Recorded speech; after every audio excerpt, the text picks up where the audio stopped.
Ce qui se passe aujourd'hui est une crispation qui est la réplique de ce que nous avions connu au printemps 2020. Je rappelle, l'Algérie avait déjà rappelé son ambassadeur suite à un reportage, d'ailleurs du même journaliste, cette fois-ci sur le plan audiovisuel, qui avait décrit ce qui se passait en Algérie. Donc, moi, j'ai le plus grand respect pour le peuple algérien et j'entretiens des relations vraiment cordiales avec le président Tebboune. Après, nous avons enclenché un travail avec le rapport demandé à Benjamin Stora, la commission que nous allons lancer sur la base de ce travail en profondeur avec la jeunesse française et franco-algérienne. Et donc on se dit des choses qui ne sont pas agréables pour nous-mêmes. Je ne nous ai pas ménagé avec notre propre histoire. Il y a quelques années de ça, ça avait produit quelques troubles, quelques réactions. J'ai été le plus franc possible avec notre histoire sur la question des harkis, et je continuerai ce travail.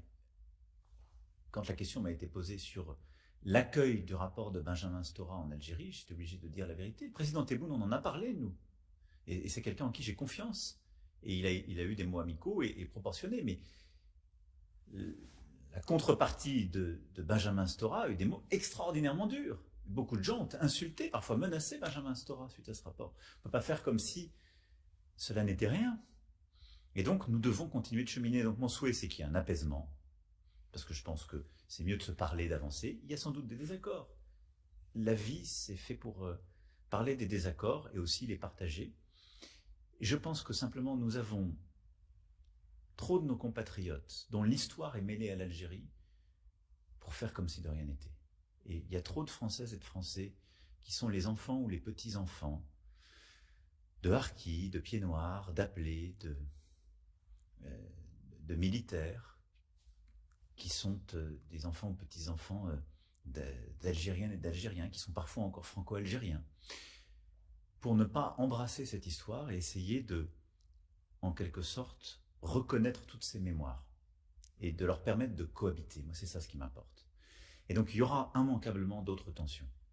Mais je pense que mon devoir, c'est d'essayer de faire cheminer ce travail, parce qu'on le doit à notre jeunesse et à tant de millions de nos concitoyens.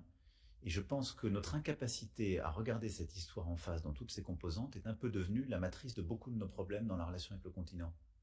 Et de problèmes en France, et tout du coup, simplement. c'est ce que j'ai dit d'ailleurs à Sean, c'est pas un problème diplomatique, c'est d'abord un problème franco-français.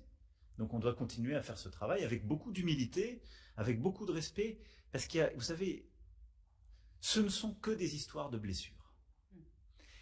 Le problème, c'est que beaucoup de ces blessures sont inconciliables les unes avec les autres, où on construit leur histoire personnelle dans une forme de rejet d'une part de l'autre. Or, on est tous ensemble dans le même pays. Et donc, on doit avoir un projet national qui nous embarque. C'est mon travail, mais il faut le faire en disant à chacun, vous avez votre place et je reconnais votre part d'histoire. C'est la nôtre, tout entière. Merci, Monsieur le Président.